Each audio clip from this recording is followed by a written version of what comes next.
જુનાગઢ જિલ્લા રજિસ્ટરમાં નોકરી કરે છે, ક્લાસ 3। નમસ્કાર તમામ મીડિયા મિત્રોનું ખૂબ ખૂબ આભાર। ટૂંકી નોટિસમાં બધા જ ઉપસ્થિત રહ્યા।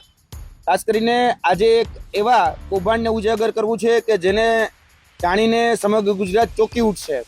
જોવા જઈએ તો આજે જે કૌભાંડ ઉજાગર કરવા જઈ રહ્યા છે તેમાં જે વ્યક્તિ નથી અંબાજીથી ઉમરગામનો કે નથી ગીરબડ્ડો આલેચનો કે નથી એ વ્યક્તિ કે એના પૂર્વજો કે ગીરબડ્ડો આલેચના, પરંતુ આ વ્યક્તિએ ખોટું આદિવાસી સર્ટિફિકેટ ઉપજાવી કાઢેલું અને જાતે બનાવટી ઊભું કરેલું એક સર્ટિફિકેટના આધારે નોકરી મેળવેલી છે અને વર્તમાનમાં જુનાગઢ જિલ્લા રજિસ્ટ્રાર કચેરીની અંદર નોકરી કરી રહ્યા છે એવા નરેન્દ્રભાઈ ભીખનભાઈ ગરચર, જે વ્યક્તિનો પરિવાર અને જોવા જઈએ તો એના બાળકોનું જે સર્ટિફિકેટ કાઢવામાં આવ્યું છે, એટલે કે અનુસૂચિત જનજાતિનું જે સર્ટિફિકેટ છે એ સર્ટિફિકેટ ક્યાંક ને ક્યાંક ખોટી રીતે કાઢવામાં આવ્યું હોય એવું બાબત અમારી સામે આવી છે।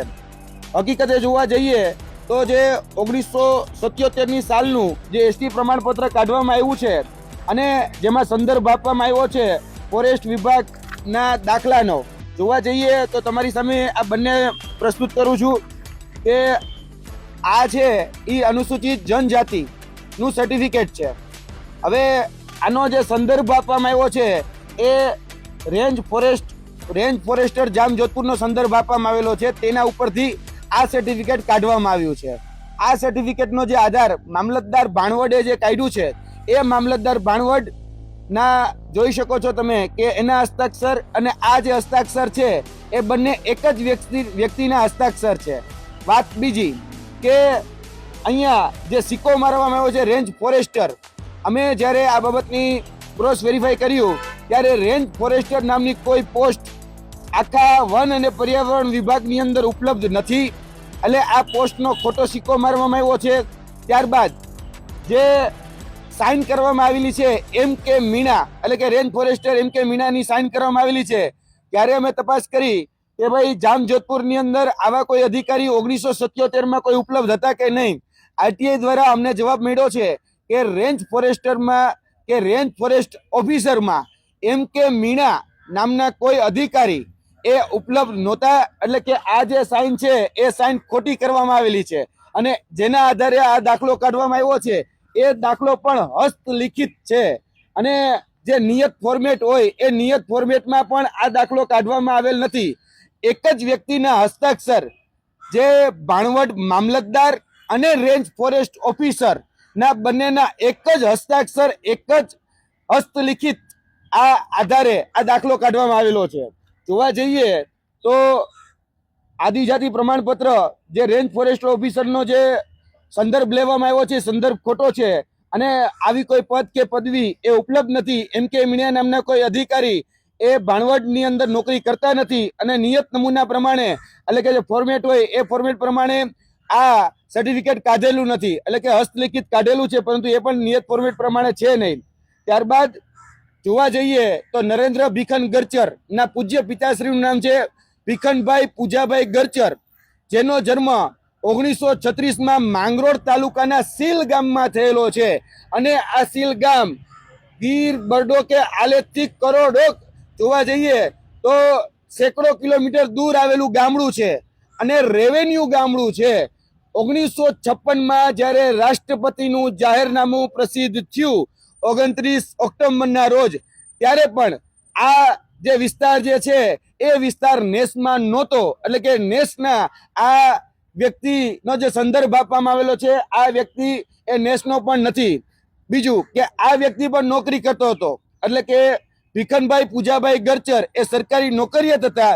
જ્યારે અમે એની સર્વિસ બુક તપાસી ત્યારે એ સર્વિસ બુકની અંદર પણ એ જનરલ કેટેગરી જે છે એ જનરલ કેટેગરી જ લખવામાં આવેલી છે। રેવન્યુ રેકોર્ડમાં જે સ્થાવર મિલકત જે છે એ સ્થાવર મિલકત જે છે એ રેવન્યુ ગામમાં આવેલી છે।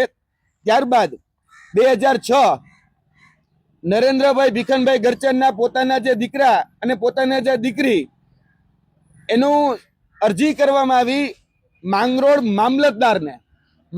મામલતદારને કહેવામાં આવ્યું કે ભાઈ અમારા દીકરાના આદિજાતિના સર્ટિફિકેટ ઇસ્યુ કરવામાં આવે અને સંદર્ભ તરીકે જે આધાર લેવામાં આવ્યો એ આ બોગસ જે નકલી એના પૂજ્ય પિતાશ્રીનું જે આદિજાતિનું પ્રમાણપત્ર હતું તેનો આધાર લેવામાં આવેલો. ત્યારે જોવા જઈએ તો હસ્તલેખિત જે આધાર હતો, પ્રમાણપત્ર હતું, એનો આધાર લેવામાં આવ્યો. મામલતદારે ખરાઈ કરવા માટે જામજોધપુર મામલતદાર, જામજોધપુર કલેક્ટર, ભાણવડ માટે અલગ અલગ પત્ર વ્યવહારો કર્યા છે. એ તમામ પત્ર વ્યવહારો અમારી પાસે ઉપલબ્ધ છે. આ પત્ર વ્યવહારની અંદર તમે જોઈ શકો છો, નાયબ કલેક્ટરે જે પત્ર વ્યવહાર કર્યો તેમાં સ્પષ્ટપણે લખવામાં આવ્યું છે કે વિગતનું રેકોર્ડ મળી આવેલ નથી. અનુસૂચિત જનજાતિના દાખલા રેકોર્ડની ખરાઈ થઈ શકે તેમ નથી. હવે જેની ખરાઈ જ ન થઈ શકે એનો આધાર લઈ, એનો સંદર્ભ લઈ અને એના દીકરા દીકરીઓનું ક્યાંક ને ક્યાંક આધાર જે અનુસૂચિત જનજાતિનું પ્રમાણપત્ર એટલે કે એસટી કેટેગરીનું જે પ્રમાણપત્ર છે એ કાઢવામાં આવેલું છે. હવે જે ડોક્યુમેન્ટ જ ઉપલબ્ધ નથી, જેનો આધાર જ ઉપલબ્ધ નથી, એનું ક્યાંક ને ક્યાંક સંદર્ભ લેવામાં આવેલો છે. અને આ ત્રણેય જે બે દીકરા અને એક દીકરી એનો પણ આધાર લઈ એનો પણ કહી શકાય કે અનુસૂચિત જનજાતિનું પ્રમાણપત્ર કાઢવામાં આવેલું છે ખોટો આધાર લઈને. રાજકીય છત્રછાયા અને રાજકીય પીઠબળના જોડે આ જે આધાર કાઢવામાં આવેલું છે 1999માં નરેન્દ્ર ભીખનભાઈ ગરચર જે હતા એની ઉપર 100 કોસ નોટિસ એ આપવામાં આવી હતી કે તમે એસટી કેટેગરીમાં આવો છો એનું પ્રમાણપત્ર રજૂ કરો. અરજદારે પોતાના દાવાના તમામ જે પુરાવાઓ જે છે રજૂ કરવાના હોય અને સ્પીકિંગ ઓર્ડર ફાઇન કહી શકાય કે વિશ્લેષણ સમિતિ છે એને સ્પીકિંગ ઓર્ડર રજૂ કરવાનો હોય. 1999 થી લઈ 2026 સુધીમાં આજ દિન સુધી વિશ્લેષણ સમિતિ હોય કે આની બીજી અન્ય સમિતિ હોય એને આજ દિન સુધી સ્પીકિંગ ઓર્ડર જે છે એ પાસ કર્યો નથી. આજ દિન સુધી વિશ્લેષણ સમિતિ આનો કોઈ ખુલાસો કર્યો નથી. અત્યાર સુધી ઘણી બધી અરજીઓ આની પર કરવામાં આવી. 1993નો આ જે બનાવટી પત્ર હતો એ એક અંદર ઘુસાડી દેવામાં આવ્યો.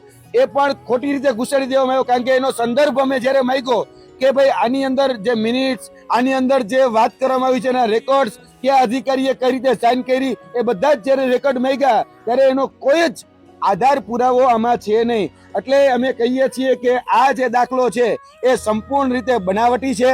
આ દાખલાનો ઉપયોગ ક્યાંક ને ક્યાંક અત્યારે સરકારી નોકરીઓ મેળવવામાં તેમજ જે સાચા આદિવાસી છે એ સાચા આદિવાસીનો હક લેવા માટે ક્યાંક ને ક્યાંક આ બોગસ પ્રમાણપત્રનો ઉપયોગ કરવામાં આવી રહ્યો છે. આના માધ્યમથી એસટી ને મળતી ગ્રાન્ટ હોય, શિષ્યવૃત્તિ હોય કે બીજા અન્ય જે લાભો છે તાળપત્રીથી લઈને બીજા એ તમામ લાભો આ એસટી કેટેગરીના સર્ટિફિકેટ ઉપર લેવામાં આવેલા છે. એટલે આ બોગસ પ્રમાણપત્ર જે છે એ બોગસ પ્રમાણપત્ર આ માધ્યમથી અમે સરકારને અપીલ કરીએ છીએ કે આ બોગસ પ્રમાણપત્ર એ રદ કરવામાં આવે. આ હેન્ડ રાઇટિંગ એક્સપર્ટ જે લોકો કહી રહ્યા છે કે આ બંને પત્ર જે છે મામલતદાર ભાણવડ અને રેન્જ ફોરેસ્ટ ઓફિસર આ બંને હસ્તલિખિત જે છે એ બંને એક જ વ્યક્તિના છે અને એક જ વ્યક્તિના ક્યારે હોઈ ન શકે કારણ કે બંને અલગ અલગ કચેરીના અલગ અલગ કર્મચારીઓ છે છતાં પણ એક જ વ્યક્તિના છે. તે સાઇન સિક્કા છે, સાઇન સિક્કા પણ બોગસ ઊભા કરવામાં આવેલા છે. અહીંયા આ તમે જોઈ શકો છો કે આ જે સંદર્ભ લેવામાં આવ્યો ને જે પ્રમાણપત્ર છે એ પ્રમાણપત્ર ક્યાંક ને ક્યાંક ખોટા એ ઊભા કરવામાં આવેલા છે. અને આ છે નરેન્દ્ર ભીખન ગરચર જેને બોગસ હસ્તલિખિત આદિવાસી પ્રમાણપત્ર બનાવ્યું અને પોતાના દીકરા પોતાના દીકરીઓને પોતાનો ખોટો સંદર્ભ આપી અને આનો ખોટો લાભ લીધેલો છે. જુનાગઢ જિલ્લા રજિસ્ટ્રાર કચેરીની અંદર નોકરી કરી રહ્યા છે. આપના પ્રશ્નો.